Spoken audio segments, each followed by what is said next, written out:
Danis Kelly. Lisa Coffey. We are sitting here in your lovely house in Santa Fe, New Mexico, on November the 18th in the year 2017. And this is 2 years since you have retired from your positions as principal harpist in Milwaukee Symphony and principal harpist of the Santa Fe Opera. And those are both positions that you have held for, please say, how many years? 45 years. 45 years. Well, we will look forward to plumbing the depths of your experience, but let's start at the beginning here with a story that begins with your birth in Texas. Amarillo. I was actually born in Temple, Oh, you were born in Temple. but raised in Okay. Amarillo. Okay, and please tell me how it came to pass that you lived in Amarillo, Texas. Okay, well, my mom and dad were from New England, from Boston and New Hampshire. And my dad graduated from medical school and was then in World War II as a flight surgeon, based in England. And he was discharged from the Army in San Antonio, Texas. So my mom drove out from Boston with the baby, my older brother, to meet my dad. How old was the baby? Probably 2. That must have been quite a drive.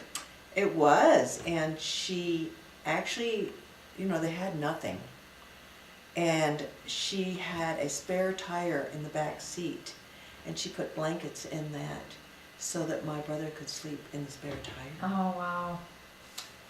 So she got out there, and they were going to drive back to New England, but my dad wanted to do a specialty in thoracic surgery, and they wanted to stop at all the clinics on the way back and see what kind of programs there were for that.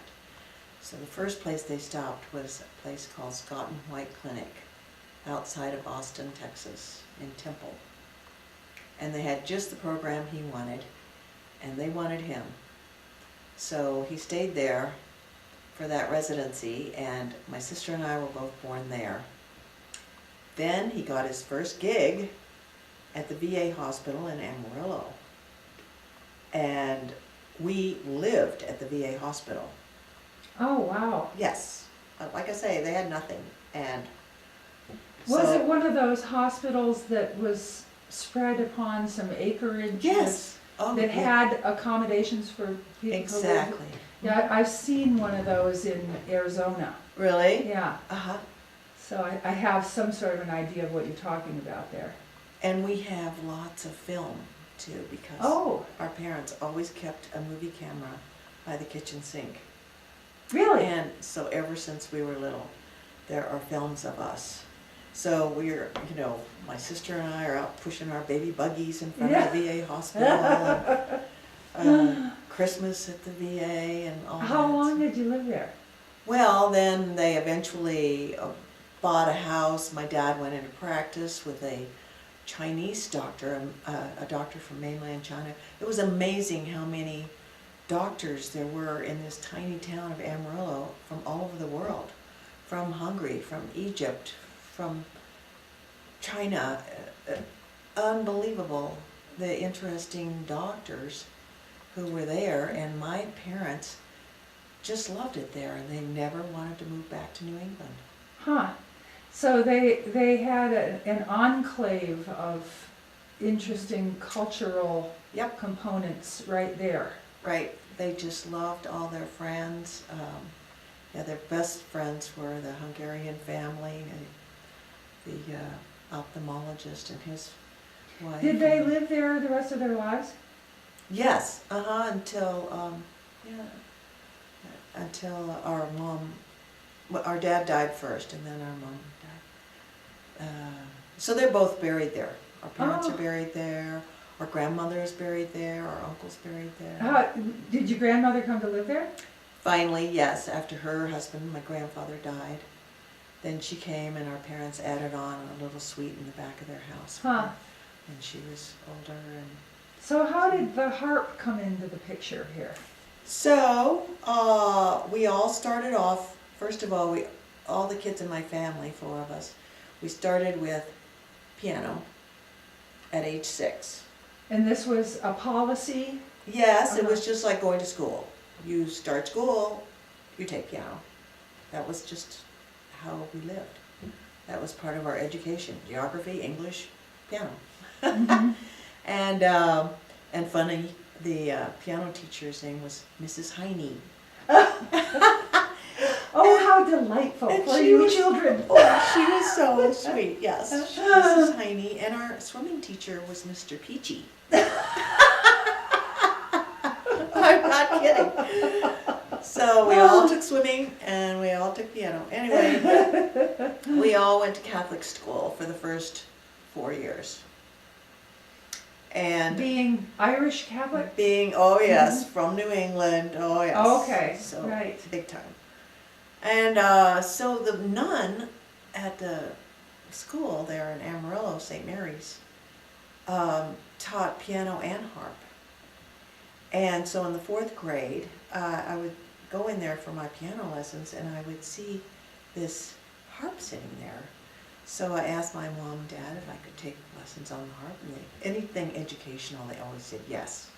We didn't have fancy cars or fancy clothes, but if it was educational, they always said yes. And every kid in my family played 3 or 4 instruments, so add on the harp. So, and they didn't have to buy one. I could just practice there at lunchtime. That helped. Yeah. So, I've got a picture on the wall in there of me practicing on the harp at that school. Well, we'll just, during one of our breaks, we'll have to fetch that picture Okay. and we'll show it. So that was age 9. So you started playing when you were 9? Yes. And studying with this nun? Yes, that's right. And then I switched to public school for the 5th grade, and they had wonderful string programs in all the public schools, and everybody played in the orchestra. So I took up the cello and started cello lessons with the teacher at the public school. And So when you would take up another instrument, did you keep the other ones going too? So you're Sure. taking lessons? yes, I On kept 3 up the instruments? lessons on the harp, and then my parents had to rent a harp for me to have at the house so I could practice at home. And then I took the cello lessons too, so I had several different harp teachers and several different cello teachers. And they had 4 children, all of whom were playing several instruments and taking lessons on all of them. Right. You know what? Our mom inspired us, I must say. We had a calendar in the kitchen, and you would get gold stars for everything that you did, practicing and doing your homework. You got stars.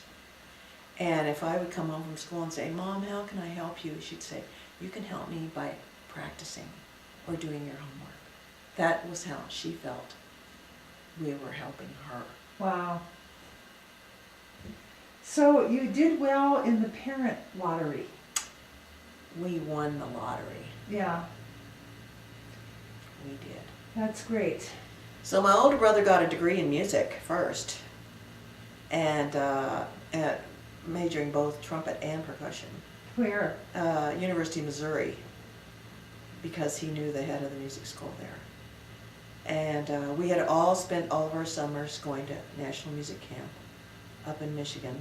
Interlochen. Interlochen. I mean, there would be a trainload of kids every summer from Amarillo going up to Interlochen for the summer to study with 2,000 other kids from all over the world. And Yeah, it was and is a wonderful place. it's amazing. I was just up there for a reunion, and it's just incredible. So when you went in the summer, you lived in the little cabins in the woods and Yeah. yeah. Uh-huh. And so did you go there as a harp student? Yes, I did take cello up there too, but I was a harp major and cello minor. Did you take a harp with you? Not to the camp, no. They had a lot of harps there. Uh-huh. They owned a lot of harps. So you Not all great ones, but you all were different able to sizes. practice on something when you got there. Oh, sure, Yeah. yes. And my teacher up there was Charlie Kleinstuber, who was the harp teacher at the University of Illinois. He was a darling man, very, very patient, sweet, and I remember all the things he told me about how to play the harp. What did he tell you? Of course, you know, beautiful technique, because he had studied with Salzedo himself at Oberlin. Oh, he'd studied with him at Oberlin. Yes, he did. I didn't know that Salzedo had taught at Oberlin. I'm sorry, he studied with Lucy Lewis. at Oh, Oberlin. Lucy, So- okay, yeah, But it was the Salzedo technique. right. Yeah. But he probably had studied with Salzedo too? Yeah, he did, because he married, his wife was from Camden. He had studied with Oh, okay. Salzedo in Camden. And his wife was a Camden girl. And in those days, Salzedo would every year, just as a thank you gift to the people of Camden, he would give some young deserving student free lessons. And Grace Kleinstuber was the recipient of the free lessons when she was a little girl. Oh. And so they met, and Charlie and And Grace. she was a local Mhm. girl. Yeah, she in was a local Camden. girl. Okay. So that's where they met. Huh. And then Charlie had gone to Oberlin and studied with Lucy Lewis. Anyway, so he studied the Salzedo method, and that's what he taught me. So was he introducing that to you, or had you some familiarity with it already from your previous teachers I think I had some, you know, the nun that taught me had studied at St. Louis, but I don't really know with whom. You know, I just had very nice training, but not really good technical training. Uh-huh. Until I went to Charlie. So that was when I was, 13 years old was the first time I went to But we national. have to back up a little bit because there's a really interesting story that predates that, I believe, which is your first lesson with Salzedo. Right. That was when I was about 12. When you were about 12. And Salzedo was coming to Amarillo to perform as a soloist or Right, as a with soloist ensemble? with the symphony. We had a wonderful conductor with our symphony there, Clyde Roller, who ended up going to be the conductor at Eastman School of Music and being assistant conductor of Houston Symphony. And he was always a well-loved and well-respected conductor at National Music Camp in the summers. So he instigated all kinds of things in Amarillo. And he got all kinds of interesting soloists. Top-notch come there. people Yeah, coming to Pablo Amarillo. Casals. I sat in the front row to hear Pablo Casals play the symphony in Amarillo. Wow. And so he got Carlos Salzedo to come and play with the symphony. And so my parents arranged for me to get a lesson. Now what did he play with the symphony? Played the Handel. And so he was there early in the week for the rehearsals, and he was staying at the hotel downtown. And Clyde Roller had helped my parents arrange for me to have this lesson. Was this something that they had done before, arranged lessons with visiting artists? Oh, something my parents had done? Yes. No. They just were always looking for opportunities, but I mean, we hadn't had any other harp soloist come to the symphony. Okay, but like they didn't get Pablo Casals to give you a lesson of the cello? That's right. No, they didn't. I guess, yeah, I don't know. I don't know But why for that some happened. reason, I mean, did they know about Salzedo's stature? Just or- from Clyde Roller. Okay. I mean, they were very, very good friends. My Okay, parents so and he Rollers. might have said to them, hey, this guy is really great. Right. And Right, so, of course. Because so, Clyde knew everybody. He knew, you know, who all the famous musicians were. So what happened then? Had this been arranged before he came to town? Yes. How? Well, through Clyde. Clyde, Okay. you know, invited him to come to play with the symphony, and then said, oh, by the way, there is a girl here, her parents want a lesson, would you give her a lesson? And he agreed. And so we went down to the hotel to pick up Mr. Salzedo, and it was a real old hotel downtown. And what were you thinking about this? Did you know who he was, or? Oh, I had heard the name because I had all this music. I mean, he wrote a lot of music. Oh, okay. I had his, yeah. Well, you know. so somebody must have had some Salzedo training that was teaching you, or they probably would have been using that repertoire. Yeah, and I always looked in the book from Lyon Healy about all the music that you could buy. I was always Okay, just so looking. so what were you playing at the time? What pieces were you working on? I can't tell you. You don't I remember? don't remember. Okay. But so you went and picked him up. Did you go in the car with your parents to pick him up? He sat in the front seat. You got in the back. Well, in those days, you went right to the hotel room to knock on the door. Oh, right. We didn't, I don't know, you don't do that now, but we went to the room and we could hear him practicing in there. Oh.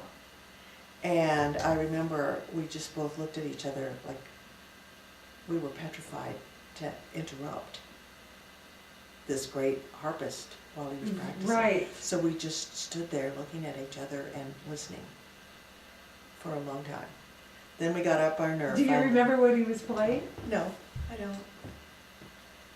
But when we knocked on the door, he came to the door and his fingers were all tied up in adhesive. And I wonder why. Well, he just practiced all the time. So he would have been bloody, I guess. So, Oh, for heaven's sake. So anyway, he came to the house and I had this little rental Well, harp. let me just ask you though, when he came to the door, what was his manner like? Was he warm? Was he? Yeah, he was very nice. Mhm. Very, very gentle and sweet. And so I had this little rental harp at the house, and it was apparently in terrible shape because he noticed that it had a lot of twangs and buzzes on it, which I didn't notice, and apparently my teacher didn't notice. So first thing he did was lift it off the floor about 6 inches and drop it. And my mom and I were just horrified. Anyway, I guess that got rid of a few of the buzzes and twangs. But then he proceeded to put the thing on the floor, down on the column, and take the bottom off, and, you know, tighten screws and things like that. And I didn't even know you could do that. Yeah, take the bottom. I remember the first time I saw the bottom come off the harp. How concerned I was. Right. What are you doing? And I'm 12 years old and we're just renting this harp. And anyway, he got rid of some more of the buzzings and put it back together again and stood it up. Now we had the lesson. And what was the lesson like? Well, I just don't remember. All I remember is after the lesson, my mom said, would you like to stay and eat dinner? And he said, sure. So, and by that time my dad was home from work and our whole family sat down. We had dinner together with this man. And after dinner, he went over to the piano because, you know, he had gotten degrees from the Paris Conservatory in both piano and harp. Yes. Went over to the piano and started playing. And we were all just amazed. The great man playing the piano, and suddenly he stopped. And it turned out he was having a heart attack in our house. So fortunately, my dad was a doctor, took care of him. Mr. Salzedo insisted this had never happened to him before, but my dad told me he could tell after examining him that it had happened before. And at any rate, by the end of the week... Was he unconscious? Well, I just remember he keeled over and my mom scooted me out of the house. Out of the room, excuse me. Okay, And- so and my the dad was- children were ushered out. Yeah. Okay, and then, You know, for a minute, we thought he had forgotten the piece he was playing because he keeled over. But, oh my goodness. but anyway, by the end of the Oh week, my he was goodness. able to play the concert. So, Did he, how did he get home from your house? my dad took him to the hospital, actually. Your dad took him to the hospital? Yeah. And was he admitted to the hospital? Yeah. Yeah. And So- how long did he stay in the hospital? Well, not very long, because in 3 days, he was back rehearsing with the orchestra and played the concert, so. Must have And been this just a was- night or two. And this was when? This was, maybe 58. Oh yeah, 58. It was 58, because he signed, my mom had him sign an autograph, a picture, and he put the date on that when he was at our house. And that's the one where he wrote the first 2 bars of scintillation. on there. Oh, well, So, why that's- don't we fetch that? And down at the bottom, Uh-huh. he quoted the beginning of scintillation. Right. And in 1958, did you know what that was? No, I didn't know that piece, but I was just dying to play it after he had written that on there. Oh, really? When you Yeah. were 12? So he wrote, "To Danis Kelly with sincere wishes for the materialization of her ideal." Oh, Those were big words for a 12-year-old. yes. Those are big words for a human being, don't you think? Yeah. I mean, it's, that's certainly a very thoughtful inscription. Uh-huh. And apparently, he thought that the materialization of your ideal was worth his continued attention, because he corresponded with your parents about your Right. education. Yes, he did. And so, but yet you can't tell us what it was you played for him that so beguiled him.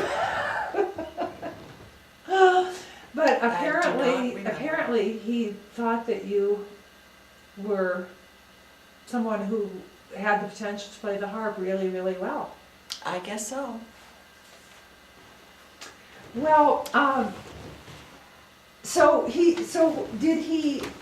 did your parents seek his input on your education, or did he? Not really. They didn't really seek anything, but he wrote to them and said that he thought I would be wasting my time if I didn't get a better teacher, and he was kind of insinuating he would want to be that teacher, but my parents, in 58 I was 12, and they didn't want to send me to Philadelphia when I was 12 to study with him, so they chose to send me to Interlaken in 59. And that was my first summer to go to Interlaken. And did all of the children go, all of your family? Yeah, my older brother had already been there. Oh, okay. And so that's how, my parents knew about it. And so they thought it was safer for a little kid to be at a camp than to be on their own. Right, with lots of other little kids, and Right. rather than. And of course they knew Clyde Roller, who was also the director of the National High School Orchestra at Interlaken. Right. They knew a lot of Interlaken people, so Mhm. it was just for them safer to send me there. And summer. the thought of sending you off to live with strangers in Philadelphia. Oh, yeah, Yeah, right, that wasn't going to happen there. right. Or even to So- Camden in the summer. That just wasn't going to happen when I was that Oh, young. he had proposed Camden. He wasn't proposing that you come to Philadelphia. Oh, okay. And either one, Uh-huh. Camden in the summer or Philadelphia in the winter. Yeah, which and you might have been able to do that had one of your parents been able to accompany you. That wasn't an option. That was Right. not in the Right. cards. I mean, we had other kids in our family, and I wasn't going to be going off like. Resuming our conversation. In a little break we just took, it occurred to me to ask how you, because we've seen this wonderful photograph of Salzedo signed to you and with the quotation from in his own hand, and it suddenly occurred to me to ask you how it happened that you had this picture. And of course you revealed the obvious, which was to say, He had it. right, he had it and he brought it with him. Right. Did he have a stack of them? Did he come with a briefcase? Or? I'm assuming he had a stack of them. Okay, was he carrying a little satchel when he came to the house, or? Don't remember. Hmm. 12 years old. Yeah. I just don't remember all those little details. Okay, but he I just brought remember the big details. his own publicity picture. Right, He and brought he with him. brought that, and he signed it for me, and also my grandmother back in Boston, my mom's mom, was a big lover of classical music, and she was a pianist and a church organist, and she went to the Boston Symphony all the time, and thought that those musicians in the Boston Symphony were God's gift. She adored those musicians. And so she would always send us those old LPs, Uh-huh. whatever instruments we were taking at the time. Oh, okay. She would send us any LP she found in any music store. So I had several recordings of Carlos Salzedo in the house. Okay, Already. so we weren't completely flying blind on this. Right. We had some awareness of Oh yeah. who this guy was and Mm-hmm. what he was doing in the harp world Sure. that hadn't been done before. And so he signed also, while he was signing this, he signed the backs of those, they had the cardboard things with the sleeves. the sleeves Yeah. with the descriptions of all the music on the LP. He signed those to Danis, Carlos Salzedo, and put the... You still have those?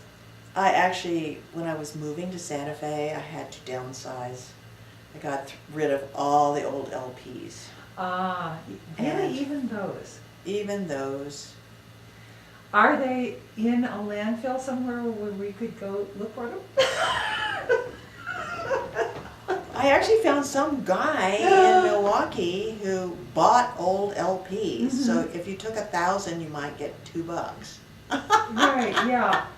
So they might be still in existence, but yeah, my grandmother sent all of us recordings all the time. That was what we got for Christmas and birthdays. Nice. My sister Right. got violin recordings. Wow. I got lots of cello recordings and harp recordings, and she usually signed on the back. Lovingly Measy. She always signed everything lovingly. To Danis, lovingly Measy. Measy? Yeah, that's what we call her. So, yeah, so he signed those at the same time, those And was sleeves. that must have been before he keeled over? Yeah, right. Must have been between dinner and the performance. So perhaps you had his recording of Scintillation. I did. Okay, Mhm. so Yeah. when he wrote that little thing, you knew that, Yeah. oh, that's that Sure. piece that I have listened to. Sure. So, But that wasn't in my repertoire at that time. not at the age of 12? No.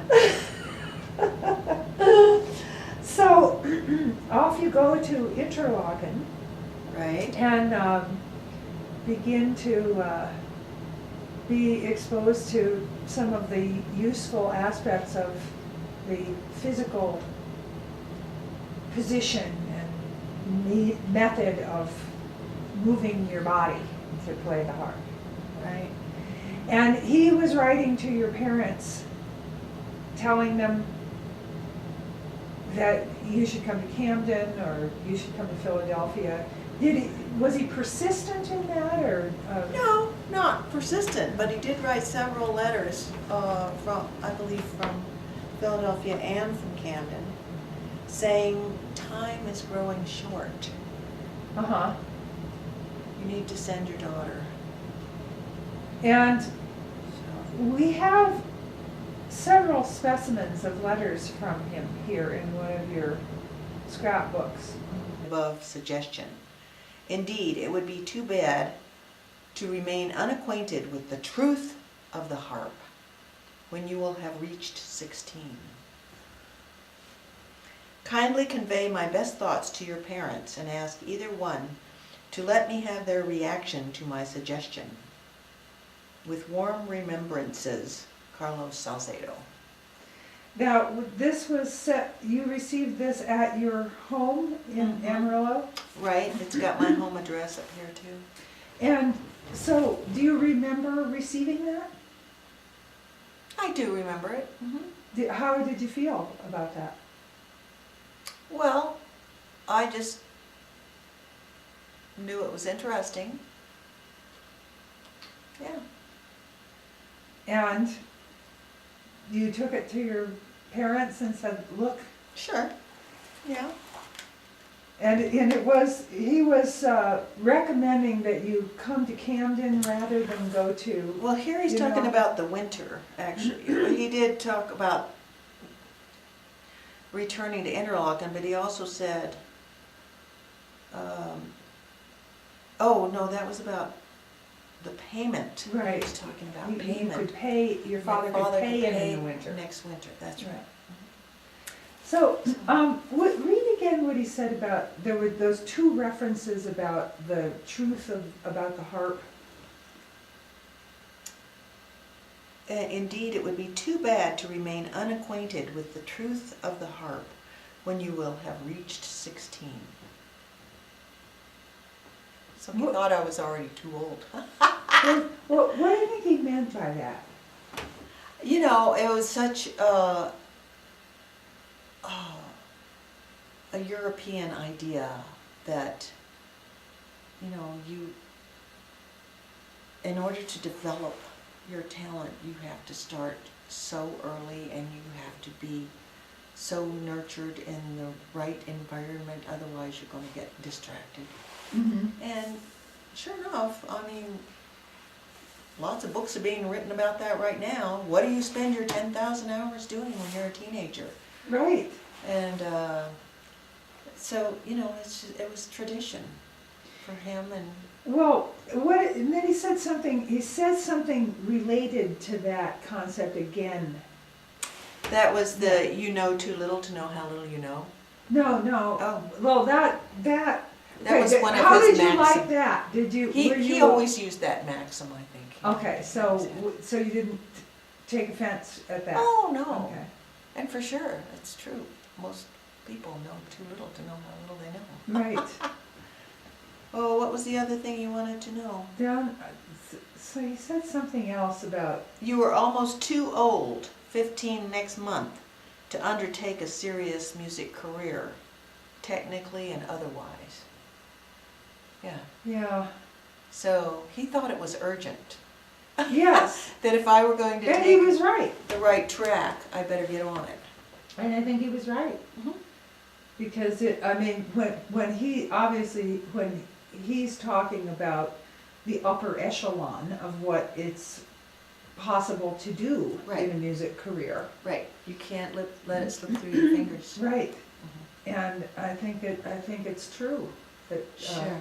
you better be well on your way, headed in that direction by the time you're 16.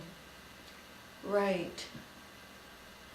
So that was nice of him to take the time and the energy to try to get me on the track. Well, were there other letters that preceded that? I don't remember if Okay. there were or But then that one is followed by another one written, Right, that one we might mention is typewritten. that's typewritten, yes, But this- April 29, And then this next one is in his handwriting. right, and May 25, so just a month later. Okay. And this is to my mom, on the same stationery. Dear Mrs. Kelly, without any thoughts of rushing your summer plans, but as a matter of organization, mainly the room reservation, I would appreciate hearing from you by return air mail in New York. In your decision, bear in mind what I wrote to Danis on April 29. Looking forward with pleasure to welcoming Danis in our colony, I remain, with warm remembrances, Carlos Salzedo. So there must have been some other communication Yeah. between him and your parents. Right. Right. And which would indicate that he was working it from both ends. I guess he was, yes, he was. Yeah, that he was writing to you and to your parents. Right. Yeah. So, it's quite remarkable, I think, that he thought it was worth spending that much thought and time Right. to To follow encourage up this- on what was happening with Danis Kelly. Yeah. Yeah, you're right. So then there's a third letter in that Yeah, so scrapbook. the third one was July 5th from Camden. Okay, so now we're at Camden. Yes, we're at Camden. And this is on the same stationery with the Riverside Drive address, but then he has summer address written over here in his hand. Camden, Maine. So, dear Mrs. Kelly, we started our lessons yesterday, and I was exceedingly impressed, he underlined exceedingly impressed, with Danis's evolution. This is no longer the lovely girlish of 3 years ago, but a very reasonable young lady. She will go far, underlined, go far, if conditions permit. The first problem is school. It would be ridiculous for a girl of her intelligence to use her skirt on school benches. I wonder if that lost something in the translation or something, you know. I mean, I I don't wonder know. if that was a French thought that got translated that way, or, I think the idea was just sitting in school, listening to the teacher talking all day instead of being practicing. okay. I Okay, think I'll go that's for what- that. Still, I think it was a I know. very interesting way I of know. expressing that. Exactly, my mom thought it was funny too, wasting her skirt on school benches. Yes. So he says, private school is the solution, underlined is. I realize this entails long correspondence with you, which time, or lack of it,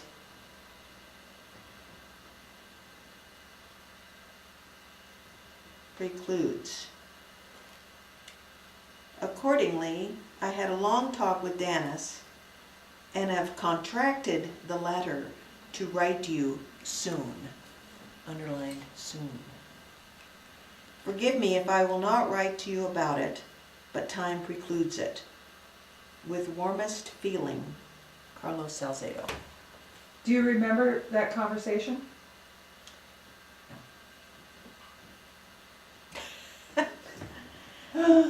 I remember the repertoire I was working on. I remember that he had, this is 1961, he had different glasses frames every time I went there.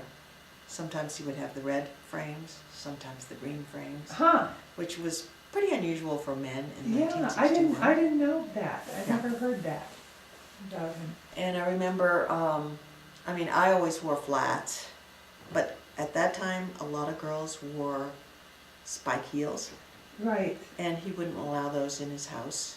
They had to drop their shoes before they walked in his house. because that would wreck his floor. Uh-huh. And I remember my first lesson, and I brought in his book, the Salzedo method book. And I had been working on Chanson dans la Nuit, and that book had been through a lot, and I put it up on the stand, and it was pretty tattered. And he looked at it and he said, "Oh, my beautiful music." So I felt very guilty about that. Oh, that was your first lesson? And he makes reference in that letter to time, or lack of it, precluding a couple of things, and this, we now retrospectively think that may have been a reference to, that he may have had some awareness that his demise was impending. Right. And sure enough. Because that letter is dated July of Mhm. 1961, and he died in August. That's right. And you were there. I was there. I was supposed to have my lesson the next day. And so what happened? What actually happened? What do you know about what happened that day? When he died? Yes, was he? He was at Colby College doing the Metropolitan Opera regional auditions, listening to the people auditioning. Oh, He was on the committee, on the jury. I didn't know that. Yes. And So he wasn't at the he wasn't school. in Camden. He was in, yeah, he was at the college, listening to the auditions. And he died. And then I was there for the memorial service, which was in his living room. Well, how did the word of his death get to you? I don't remember. All the kids just found out about it. I don't remember. Did you, and when you found out about it, did you all gather someplace? Don't remember that. Don't remember that. Just remember gathering for the memorial service in his living room, and there on his desk were the two pairs of glasses, the green ones and the red ones.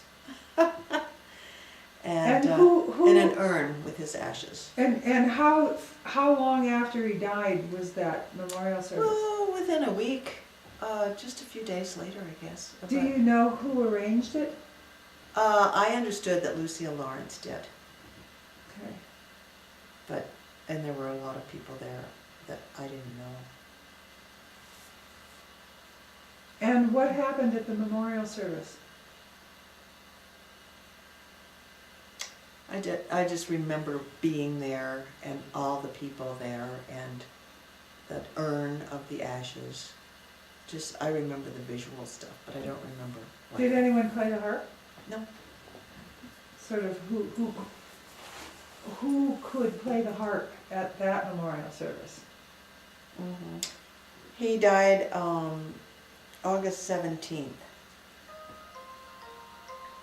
At noon, it says in this.